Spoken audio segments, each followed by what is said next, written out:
Matutuloy ba itong bakbakan, sapakan, basagan ng mukha ni Torre at ni Baste, mga ate at kuya? At kailan ito? Meron na pong petsa, meron ng venue, sino ang unang naghamon? Well, sa aking palagay, mga kababayan, si Baste ay parang may dare ng konti. Parang sa isang statement niya, nasabi siya magsapakan na lang or something.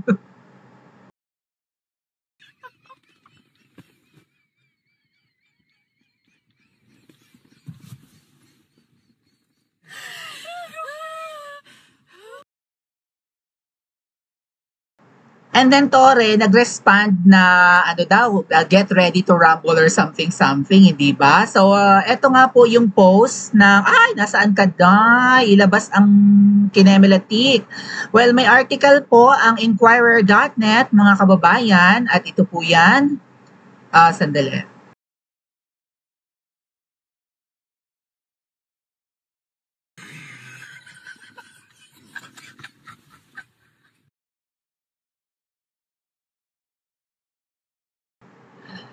Torre to Baste Duterte, get ready to rumble, sabi po sa website ng inquirer.net. Basahin natin ng mabilisan mga kababayan.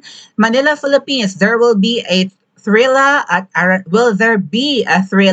Araneta Coliseum? Philippine National Police Chief General Leon Torres Torre III on Wednesday accepted the challenge to a fist fight thrown by Sebastian Baste Duterte, the youngest son of former President Rodrigo Duterte, going as far as to identify the venue, referee and date of the fight, as he also set his own conditions.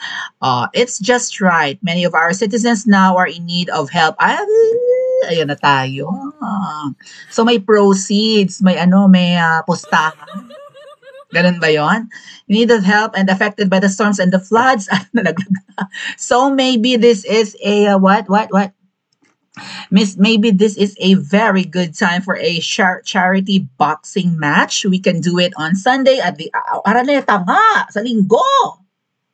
Masyado yata malakas ang boses ko.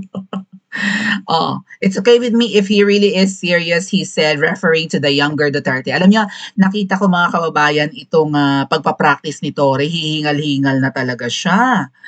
I mean, parang lambot na si Torre. mahina daw po ang balikat ni Torre.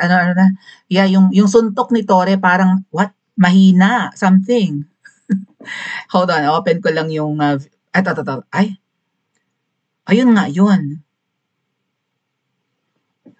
Sino to? Okay, ito. Alrighty. Sign natin. Pero nabasa ko na. Get ready to rumble, sabi ng SMNI. Bear with me.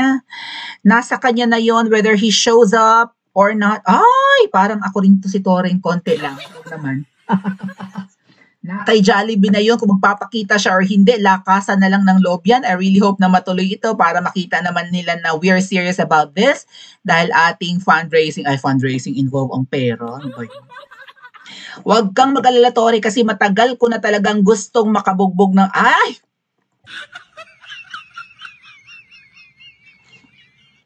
ang lakas mong asar ni Baste, mga kababayan. Baste, nanonood ka ba sa live ko? Matagal ko na talagang gustong makabugbog ng unggoy. Kung gusto mo lang talaga ng suntukan, bakit kailangan mo pa ng charity? Makes a lot of sense. Alam niyo, nagsalita si Baste, mga kababayan. Open ko lang yung video, ha? Hold on 1 second. Sandali. Saan ka dyan? Ayun.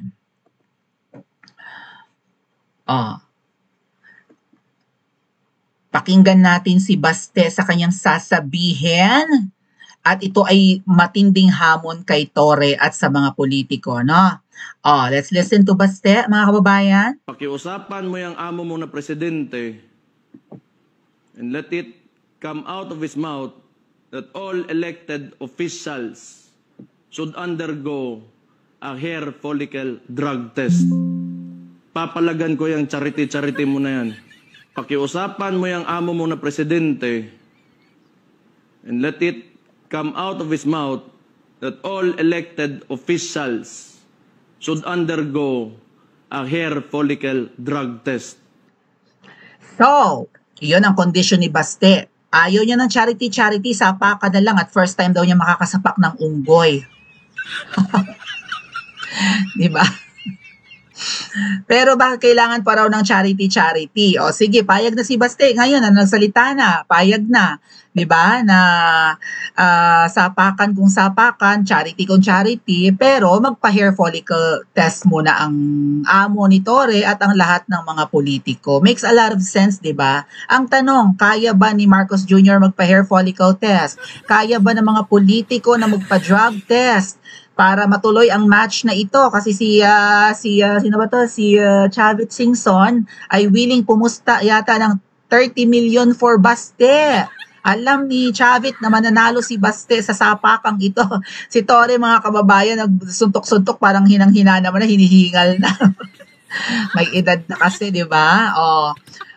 Nakaka-excite sanang mapanood at makita tayo na sinapak na unggoy. Unggoy talaga, Baste. Grabe ka naman, Baste. Apaka-ano mo naman? Apaka-fascist mo.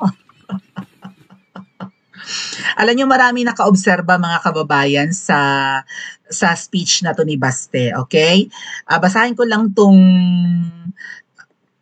kanyang hand gestures, yung kanyang body language, yung kanyang pananalita, 'di ba? Yan nga, nakikita ng ibang may mga nakakaobserba na mga pro-Duterte, mga maka-Duterte at loyal sa mga Duterte at nagmamahal sa pamilyang Duterte na parang siya raw yung batang Tatay Digong. Ito po, Miss Rodi, he is back! Nahidlaw kuno ka mo kay Tatay Rodi. O ayan, nagbabalik, younger pa, mas maputi pa. He cups his face the same way. Paano cups? Crosses his fingers the same way. Katulad ni Tatay Digong, gumagana slouches the same way.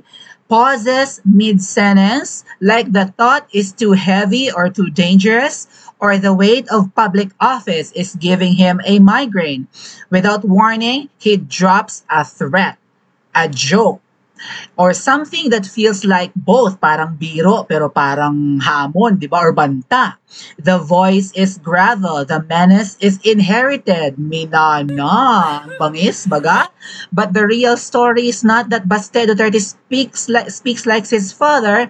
It's that the country hears him and flinches the same way. Baste appears genetically inevitable, a post-presidential version of Duterteism, a placeholder for the idea that strong men reappear wearing a younger face and more words. We only notice, napansin lang natin ang similarities, which for a Duterte is how it starts. Ganito rin natin napansin noon ang tatay, mga kababayan, di ba?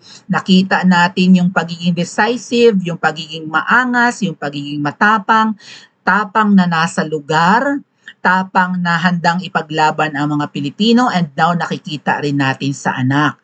So, kung ano't ano man ang mangyayari, worst case scenario, si VP Sara ay malagay sa alanganin dahil sa impeachment, may Baste pa rin po tayong second option. Hindi ba hanggat may Duterte nabubuhay, may pag-asa, at sana nga po hindi lang apelyido nila ang lilitaw sa kasaysayan na apelyido ng mabubuting leader, hindi ba? Sana may madagdag pang mga apelyido katulad ng mga Gomez, katulad ng mga Marcoleta, at kung ano, sino-sino pa po na mga sa tingin natin ay totoo, genuine, hindi yung trapo, di ba? Hindi yung huwad at nagbibida-bida lang, kundi willing ibuwis ang pangalan, ang ilagay sa alanganin ang buhay para lang po sa ikabubuti ng Pilipinas. Ano po? So, sa tingin niyo ba, mga kababayan, uubra si Torre kay Baste? Pa-comment po sa comment section at mag-like and subscribe din po kayo.